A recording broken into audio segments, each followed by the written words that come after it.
नमस्कार, मैं कमलेश कबीर आपका एक बार फिर स्वागत करता हूं इस नए एपिसोड में। दोस्तों, हम बात करेंगे महाभारत की।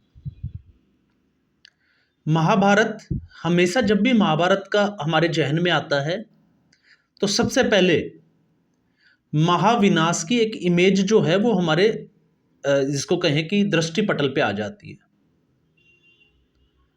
और जब हम महाभारत में ही चर्चा को आगे लेके जाते हैं, वैसे ये जो है वो राजनीति का विषय है, लेकिन आपने देखा जिस तरीके से शकुनी से लेके और जितने भी महत्वाकांक्षी लोग जो थे वो एक तरफ इकट्ठा हो गए दुर्योधन के साथ। और जब ऐसी स्थिति हमेशा बनती है तो आपने देखा कि हमारे गांवों में भी अगर इस तरीके की कोई परिस्थिति बनती है तो फिर उसमें जो है वो झगड़ा होना स्वाभाविक है। और सबसे बड़ी बात यह है कि उस महाभारत में धृतराष्ट्र को अच्छे से पता था कि ऐसा जो है वो होने वाला है, लेकिन फिर भी वो होने दे रहा था। वो देखना चाहता था कि इसकी हद जो है वो कहां जाकर रुकती है। लेकिन इस महाभारत में दो धृतराष्ट्र है, एक एक्टिव है और दूसरा जो है वो पॉलिटिक्स में एक्टिव नहीं है। अब हम इसको महाभारत की राजनीति के साथ देखते हैं।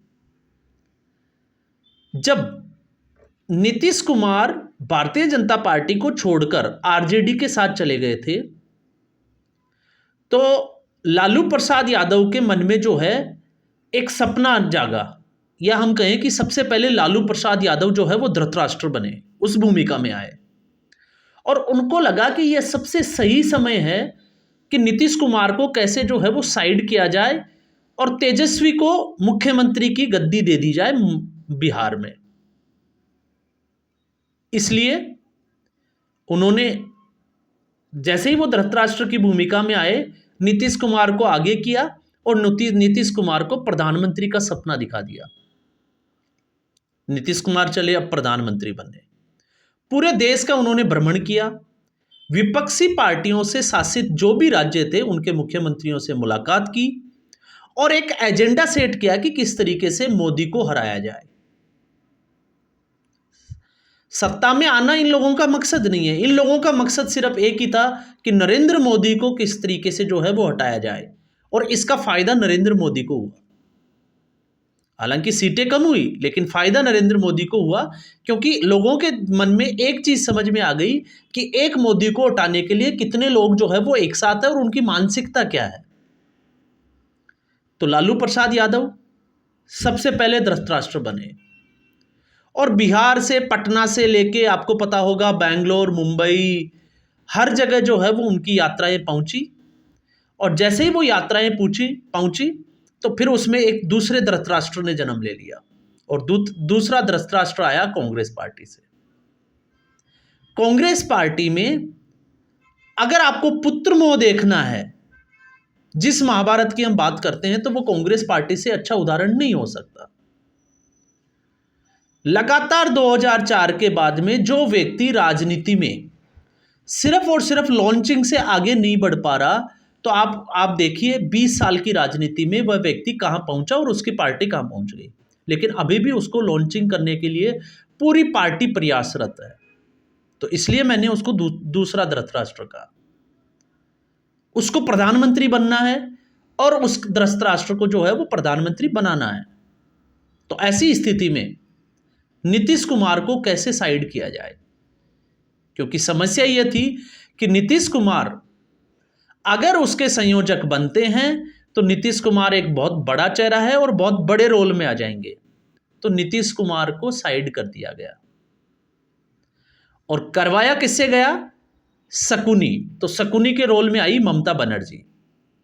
और आप देखिए शरद पवार, ममता बनर्जी, ये सब लोग कहां से निकले हैं? कांग्रेस पार्टी से ही तो निकले हैं।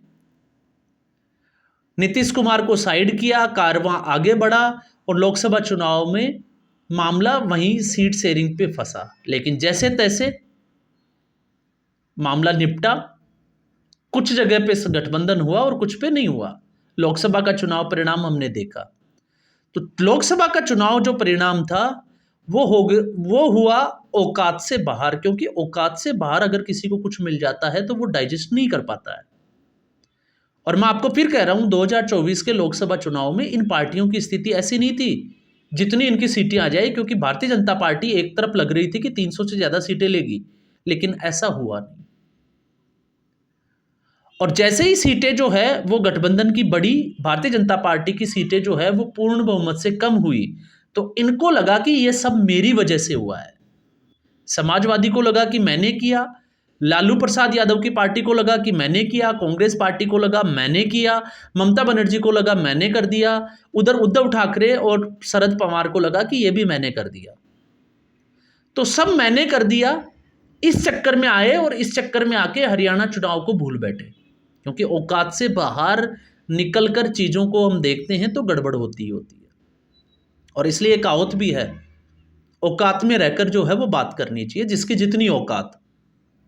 अब हरियाणा का विधानसभा चुनाव परिणाम सबने देखा, और उस विधानसभा चुनाव के बाद में अचानक से जो दलाल पत्रकार थे, चाटुकार पत्रकार, उन्होंने एक पलटी मारी और उन्होंने एक एजेंडा सेट कर दिया महाराष्ट्र चुनाव का। और अब पिछले 3 दिन से सब जो है वो दुम दबाए बैठे हैं, उनके गले से नीचे ही नहीं उतर रहा। वो थूक को जो है वो, जिसको कहें कि आंसुओं के घूंट जो है वो चुप रहकर पिए जा रहे हैं। क्यों पिए जा रहे हैं? क्योंकि अब उनको लग रहा है कि सारी पोलम पट्टी जो है वो बाहर आ रही है। और क्यों आ रही है? क्योंकि महाविकास आघाड़ी में इस वक्त जो है वो महाविनाश दिखाई दे रहा है, और मुझे लगता है कि यह गठबंधन अब इस चुनाव के बाद तो ज्यादा चलने वाला है नहीं। और क्यों नहीं, उसके पीछे के कारण और तर्क भी मैं दूंगा। जिस महाराष्ट्र के चुनाव की हम बात कर रहे हैं, महाविकास आघाड़ी में स्थिति यह बनी हुई है कि मेरे से बड़ा कोई नहीं है। तो जब ये लोग त्याग की बात करते हैं, और आज तो आपने देखा होगा अखिलेश यादव ने सीधे तौर से बात की कि राजनीति में त्याग की जो है वो कोई जगह नहीं होती। क्यों? क्योंकि उन्होंने 5 सीट मांगी थी। अब आप देखिए, समाजवादी पार्टी अगर महाराष्ट्र में जाके औकात से बाहर काम करेगी, 20 सीटों से 25 सीटों पे दावा ठोकेगी, तो वो कैसे मुमकिन है? आप भी थोड़ा सा जो है वो सोच के देखिए कि ये कहां तक जायज है। लेकिन कांग्रेस पार्टी एक बड़ी भूल कर बैठी, क्योंकि कांग्रेस पार्टी के धृतराष्ट्र ने सोचा कि कुर्सी जो है वो ऐसे मिलेगी कि इन लोगों को साथ में रखेंगे तो कुर्सी मिलेगी, लेकिन दूर दूर तक वो चीज जो है वो दिखाई नहीं दे रही। और आज देखो, स्थिति यह बन गई कि उत्तर प्रदेश में अखिलेश यादव ने कांग्रेस पार्टी को एक भी सीट नहीं दी। 2 सीटों की बात की थी कि वो कांग्रेस ले सकती है, लेकिन कांग्रेस को पता था कि यहां पे जो है उनका स्ट्राइक रेट कैसा है। अब महाराष्ट्र में अखिलेश यादव हरियाणा के विधानसभा चुनाव परिणाम का फायदा उठाया और पहुंच गए महाराष्ट्र। धुले में उन्होंने जो है वो रैली भी की, और आप देखिए कि धुले की उस सीट के ऊपर कांग्रेस ने पहले ही उम्मीदवार जो है वो घोषित भी कर दिया। यह है महाविकास आघाड़ी में अभी जो चल रहा है। महायुति में भी चल रहा है, पर महायुति में इस तरीके से नहीं चल रहा जिस तरीके से महाविकास आघाड़ी में चल रहा है। अब संजय राउत ने भी एक बड़ा स्टेटमेंट दिया है कि अब जो है वो फाइल बंद हो चुकी है, मतलब अब सोच विचार करने के लिए कोई रास्ता नहीं है, अब वो आगे बढ़ेंगे इससे। और 29 तारीख को जो है वो नामांकन की आखिरी तारीख है। तो गाहे बगाहे सबको ज्यादा सीटों पे लड़ना है। ज्यादा सीटों पे इसलिए लड़ना है क्योंकि कोई भी छोटे कदमे नहीं रहना चाहते। तो महाराष्ट्र के कल तक जो चाणक्य कहा जाते थे, आज वही व्यक्ति जो है वो धृतराष्ट्र बन गया। महाराष्ट्र की राजनीति के चाणक्य शरद पवार। और चाणक्य किस तरीके से? उद्धव ठाकरे की महत्वाकांक्षा, उद्धव ठाकरे की 2019 में आपने देखा गठबंधन में चुनाव लड़ा और लगभग भारतीय जनता पार्टी से आधी सीटों में जीत हासिल हुई, लेकिन मुख्यमंत्री का पद चाहिए था। उस लालसा को देखते हुए शरद पवार ने उसका मौके का फायदा उठाया, उद्धव ठाकरे को अपने साथ लिया। और उस वक्त कांग्रेस पार्टी शायद नहीं मान रही थी, आपको पता होगा, तो दिल्ली तक जो है वो शरद पवार पहुंचे, सोनिया गांधी को मनाया और उसके बाद में महाविकास आघाड़ी बनाया, क्योंकि उनको पता था कि अगर भारतीय जनता पार्टी को रोकना है तो इससे अच्छा जो है वो मौका हो नहीं सकता। तो चाणक्य, बड़े जोर से कहा गया कि महाराष्ट्र के जो है वो चाणक्य है शरद पवार। और जैसे ही आपने देखा होगा, विपरीत विचारों के व्यक्ति, कहीं भी हम गांवों से गांव की बात करें तो भी अगर विपरीत विचार के अगर व्यक्ति एक साथ बैठते हैं जिनके विचार मेल नहीं खाते, तो आप देखिए 15 से 20 मिनट के बाद में उनमें झगड़ा होना शुरू हो जाता है। और यही हालत जो है वो महाविकास आघाड़ी की हुई। और हुआ क्या, एकनाथ शिंदे शिवसेना से चले गए और अजीत पवार जो है वो एनसीपी से चले गए, क्योंकि महाराष्ट्र की राजनीति में एनसीपी की जो पावर है वो अजीत पवार को नहीं देकर सुप्रिया सुले को जो है वो देना था, इसलिए अजीत पवार जो है वो छोड़कर चले गए। उधर बाला साहब ठाकरे का जब पुत्र मोह जागा तो उद्धव ठाकरे को जो है वो अपनी विरासत देने की घोषणा की, और राज ठाकरे जो बाला साहब के सारे काम देखते थे राजनीति के, उन्होंने महाराष्ट्र नवनिर्माण सेना बना ली। अब कांग्रेस पार्टी जो लोकसभा चुनावों में बड़े भैया की पोजीशन पे थी, क्योंकि 55 से 99 हुए थे, और अब स्थिति ये हो गई कि सेंचुरी से पहले ही आउट होने वाली नौबत उनकी आ गई। और आउट कैसा, जिसको हम कहें कि हिट विकेट, खुद ही जो है वो अपने पैरों पे कुल्हाड़ी मार रही है।